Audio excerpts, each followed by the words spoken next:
Lujja Oblis gemanya gange atulaba n'atuuliza ku Carlton Music tukuweereza nga tusinziira mu kibuga ky'eggwanga ekikulu Kampala ng'era enteekateeka eriwo yakuba tussaako bifaananyi ekibuga kifaanana kitya kyekigenda mu maaso emmotoka entono zakomyewo ajjamu afaanana atya abakkirizibwa okugulawo bizinesi zaabwe bakola batya byonna n'ebisinga ku ebyo bye twagala okulaba olunaku olwaleero nga tusinzidde wano mu kibuga Kampala n'ebitundu ebirira nyewo okusookera ddala ku kyemmotoka okuba nti zikomyewo ku luguudo emmotoka zo ntono nnyo nnyini ddala nti mu mbeera gye zaagenderamu mu lockdown jaamu yali akyakwata nga tewali na taxi naye we tutuukidde olwaleero era kikyalaga nti lockdown simanyi abannayuganda muliridde wa bannange cause wotunuulira enguudo ez'enjawulo emmotoka zikyatambula nga zibadde zitambula mu lockdown twali tusuubira okulaba ku jaamu ku nguudo ez'enjawulo cause abannayuganda z'emmotoka bazirina tukkirize tugaane naye nga question ejja ne weebuuza nti kyalibanga amafuta kasente kagenda mu kakawunga kyalibanga abamu emmotoka ezo zafuna mechanical problems okubeera nti zibadde zitudde wamu kyalibanga emmotoka kwegamba ebibuuzo byo bikyali bingi nnyo naye nga tetumanyi tuli yet to find out looking out tulabe ennaku ezigenda okuba nga ziddako you never know abasinga bayinza okuba bakyali mali relax abasinga bayinza okuba nga emmotoka bazitadde naye ng'olusi business zaabwe zikyali nzigale so you never know kiyinza okuba nga kikyatambulira mu mbeera eyowetyo tutunuulidde waliyo bubaasi munnaye nno obutandise okuba nga bweyisayisa mu kibuga bubaasi bweru bulabika bulungi nnyo bupya nkola ya nga pioneer bus abazza bakola badde bazza bakabakozesa abamu ku bakozesa oluguudo lwa Jinja Road mu bulaba bubeerako nnyo so ne buno bujjidde mu mbeera eyo buli classe bulabika bulungi nnyo bulina bakondakita baabwo tebunnasaabaza muntu yenna naye nga tubulaba buli mu nteekateeka ey'okulaba nga nabo buyinza okubeera nga butwegatta ku kulaakulanya ekibuga kyaffe akwegamba ebyentambula gwe mwana yinki ogenda kubeera nga ate oliisa buti oluvannyuma lwa lockdown naye nga yenteekateeka eyo so far so good naye nga streets ez'enjawulo yembeera wekyo wekyafaananye sofa so tulindiridde okulaba n'okwebuuza emmotoka zino entono ziri yiiko waapi so yembeera ekyali mu kibuga Kampala naye nga bingi nnyo bikyatambula wano ne wali ng'oggyeko olugambo olubadde lutambula mu lockdown abantu abamubeera liikirivu bamanyi tebagenda kudda Kampala kwe kuli ababoda n'abataxi saako n'abo abaliira okumpi ne bakolera so mu mbeera bwetyo tukyagenda maaso n'okuba nga tulondoola ensonga ezifaananako wezityo naye nga ku mulama gw'emmotoka entono w'otunuulira ama-offices ag'enjawulo mu uptown aye olaba nti waliwo emmotoka entono ezipaakinzeewo kitegeeza aba office bo baalidde nga balimi ensonga ezo ez'entambula zo zakwasaganyiziddwa dda then we tudda downtown ewa bamaama roda ewa ssenga wange ewa kojja wange ewa fe omuntu wa wansi basically ntiyo teri nnyo mbeera yakubuuza mmotoka ntono ziririddawa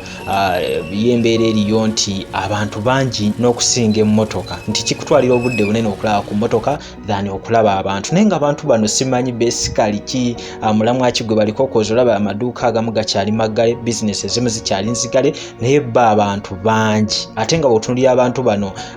w'osoma ebifaananyi byabwe n'entambula zaabwe olaba nti ebiseera ebisinga either bali kutuwa oba bayina ebibuuzo bye bakyebuuza bakiki oba balina bye bazza okyekingako naye nga tulabawo omulamwa gwa muntu ngazza okunoonya akasente mu kibuga Kampala okitegeera so mu mbeera eyo tugezezaako okuba nga tulondola ku mirimu gy'abantu egy'enjawulo naddala ogwa taxi ne bodaboda mu mbeera nti bali mu kutya bano so njagala okubaweereza bubaka baganda baffe bonna nga mukyali mu lockdown ovuga boda ovuga taxi olina mukwano gwe avuga boda olina mukwano gwe avuga taxi olina famire ye eriira ku taxi byonna yonna mu mbeera eyo tutunuulidde old tax park enkade olw'okubeera nti yo eri kugenda mu maaso n'okuyooyootebwa plan eraga ya kabi nnyo park eno egenda kubeera ya kabi egenda kubeera ya njawulo nnyo bagenda kuba bagikyusa okuva ku eri park enkade gye mbadde mubeeramu erimu ebinnya erimu ebidiba erimu kwegamba ebintu byonna byonna ebyenjawulo ebitali ku mutindo bisasiro byonna balaga nti bagenda kubeera nga babiwakinga upon naye nga essuubi erikyaliwo ku kibuuzo ky'abasinga abangi oba ku miranga gy'abasinga abangi kigambibwa mbu taxi park eno egenda kusigala nga ya taxi era mujja kuddamu mu operating oluvannyuma lwa nsalesalo eyateereddwawo okulaba nga park eno bagiddabiriza naye nga mu mbeera y'emu abantu abagikoleramu okuli abavuzi ba taxi saako ne bamama road era abatundiramu zi apple abatundiramu ennaanansi ebyokulya ebyenjawulo nabo basiiba bajja nga balondoola omulimu guno ogugenda mu maaso kwegamba guno omulimu gavumenti neweetateekako supervisor waago already bannannyini kifo kino abakikoleramu bo beewadde omulimu ogw'okulaba nga basupervisinga omulimu ogugenda mu maaso naye nga w'osembera okumpi n'abamu ku badde bakolera mu kifo kino bonna obwama bwe beekuba tunaddawo wali ewange nga basendawo nnyose gwe mulama gwe baliko buli omu yeebuuza ki ekiddako naye nga mu mbeera eyo nga tugoberera ebigambo ebiva mu bakulu abatwala ekibuga Kampala mu mbeera nti bagamba taxi zigenda kukomawo ne boda ekibuga kyo bagezezaako okubeera nga bakiddaabiriza naye nga nkusuubiza gwe atulaba nti tugenda kubeera nga ate tulondoola enkyukakyuka n'enkulaakulana ekibuga kye kituuseeko mu mbeera eno eya lockdown. Lujja Obis ge mannya gange always mbeera awo omunnayuganda yenna atulaba okwetula ensi yonna wayagala okubeera nga amanya ekigenda mu maaso mu nsi ye saako ne tukwetolola ensi yonna kumata kumira mpeera siiyo mulabe ekibuga kyammwe. Emotoka zandikomyewo naye muzeeyi kyakola kituufu kuba singa teyatuyamba okukakanya ffenna twandibwadde. Tumwagala nnyo, tetumwagala ku lw'embeera gye tulimu naye tumwagala ng'abantu musajja yategeerera ensi ate ye musajja omutuufu muzeeyi waffe oyo Yoweri Kaguta pulezidenti waffe. Paaka yeeveewo wabeeremu ebizimbe ebirala anti kulaba nti paaka kati ekizimbe bwe kityo osobola okukizimbako emizigo waggulu ate paaka takisi epaakingamu emu yokka. Singa paaka bapaakinga wansi ne waggulu atwandigambye nti paaka yaffe ekole ki ebeerewo oba singa paaka weri wansi waggulu waliyo ebizimba otwandigambye ekole ki ebeerewo naye kati okubeerawo bwetyo tuba tetulina kye tufunamu.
Kampala.